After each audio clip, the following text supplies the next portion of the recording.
När vi åker tillbaks från Stockholm för att ta oss till Göteborg så stannar vi i Borås för att granska 2 företag som finns där. Det första företaget vi granskar heter Parsa och det har ett rykte om sig bland iranier att vara ett seriöst företag. Det ligger på andra våningen på centralstationen i Borås. Vi ska nu se om detta enbart är rykten eller om det finns någon substans bakom det.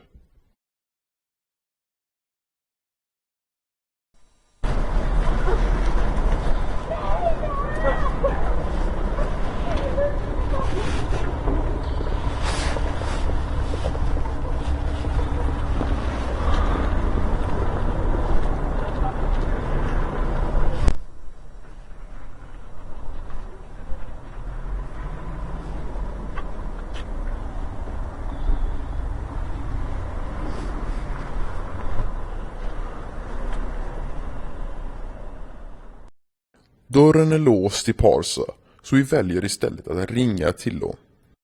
صرافی پارسا بفرمایید. سلام قربان وقت شما بخیر. سلام از من دست. من پایین دفتر شما هستم. مقدار 500,000 کرون پول نقد با خودم دارم. 700,000 کرون هم در حسابم دارم. این مادرم خونه خریده در تهران. میخوام سریع به دستش برسه. چجوری میتونم از کمک شما استفاده کنم؟ والا شرمنده با کاری نمیتونیم بکنیم. ما پول نقد نمیگیریم قربان. اون پولی هم که تو حساب دارید اگه بخواید بفرستید باید تشریف ببرید دو سایت ما sarrafiparsa.com. بعد اونجا فرم تشکیل پرونده است میبینید. باید اونو پر کنید به صورت الکترونیکی بفرستید. بعد وقتی به صورت الکترونیکی فرستادید همونو چاپ میکنید، امضا میکنید به همراه یه فتوکپی کارت شناسایی معتبر، مثلا گواهینامه سوئدیتون شورکورت، برای ما پست میکنید. ما وقتی که مدارکتون رو گرفتیم یه کد مخصوص براتون پست میکنیم. کدی که با پست گرفتیم اون وقت میتونید با ما تماس بگیرید به ایران پول بفرستید. این پروسه که شما گفتید خیلی وقت میگیره. من عجله دارم، نمیشه یه جوری استثنا این دفعه پول من بگیرید؟ نه متاسفانه قانون اینجوری میگه قربون، استثنام نداره. لطف کنید توجه کنید که ما اصلا پول نقد نمیگیریم. بعد از اینکه تشکیل پرونده دادید و اینا رو گرفتید، اون 700,000 کرون هم که تو بانک دارید باید بگید که از کجا آوردید و برای چی دارید میفرستید ایران، یعنی منشأ پول باید معلوم بشه. متاسفانه کمکتون نمیتونیم بکنیم. لطف کنید تشریف ببرید به سایت ما، اطلاعات موجود رو سایت هست. خب اونو مطالعه بکنید. در خدمتتون. قربان. قربان. Parsa vill inte göra affärer med oss, så vi rör oss mot nästa mål. Inne i centrala Borås på Allégatan ligger Guld och Valuta AB. Utanför butiken står en skylt placerad med uppgifter om att de har tillstånd från Finansinspektionen att skicka pengar till Iran.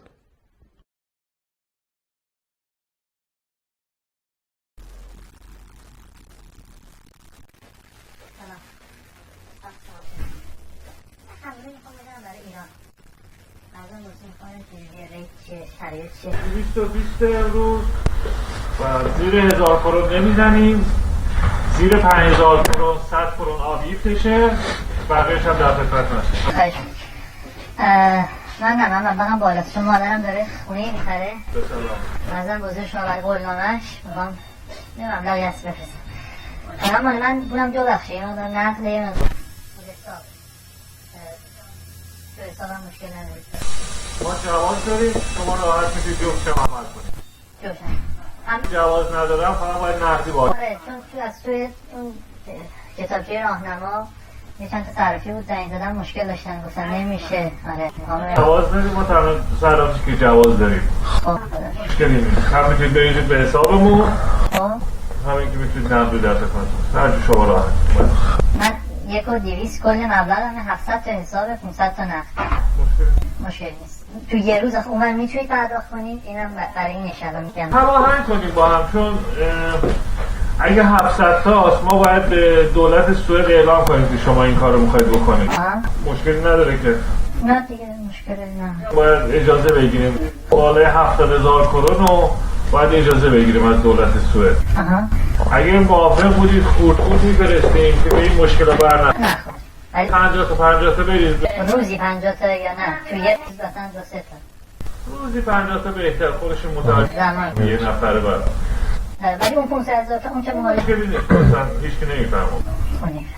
خب من اطلاعات چون اینجا یک از دوستان به من معرفی کرد تلفن شماره حساب ارزم بازشون کاتالوگ چیزی اگه هست ممنون. این شماره حساب و بانکی رو مونه خودمه. بله اگه خواستید پول رو بریزید لطفا تو اون حساب بریزید بله و اونم که بقیه‌اش هم که در خدمت هستیم اینجا. یه تا حالا چه مقدارم سعی می‌کنیم بهتر برداریم ازش. بزرگواری میکنیم سلام. وقتتون گرفتم آرمون شما مرسی خدا Av Guld och Valuta AB får vi en lapp med kontouppgifter. När vi jämför uppgifterna med de som vi fick från Allbors ser vi att de är identiska.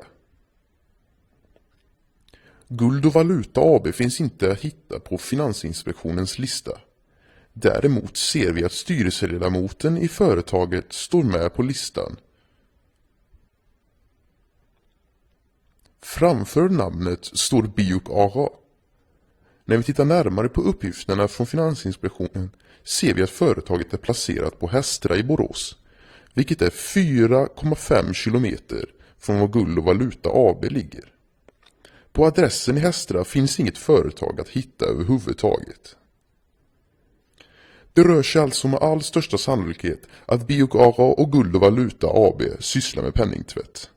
Och inte bara för privata aktörer, utan även för andra företag som Allbors. I många fall har vi inte varit ensamma med att besöka butikerna. Det har varit många andra där som har fått hjälp med att föra över diverse olika kontanttransaktioner.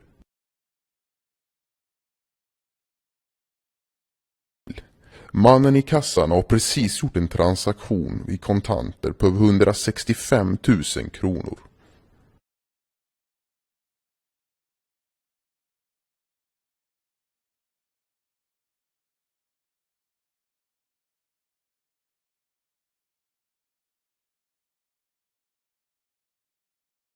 Mannen i kassan framför oss har precis diskuterat huruvida han kan föra över 120 000 dollar i kontanter.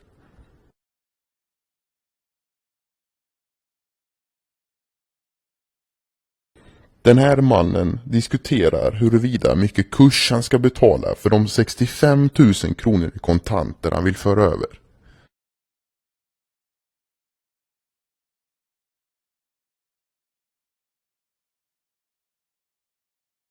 Hur och varför kan de här företagen fortsätta bedriva sin verksamhet?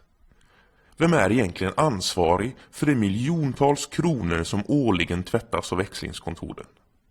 Flertalet anmälningar har kommit in, men situationen förblir oförändrad. Hur kan myndigheterna inte agera när det år efter år försvinner pengar från samhället? Hur kan den nya lagstiftningen inte gälla? Vi kan inte sitta och bara vara stillastående och se på när företagen plundrar vårt samhälle. Hur kan Sverige låta detta passera? Vem är ansvarig?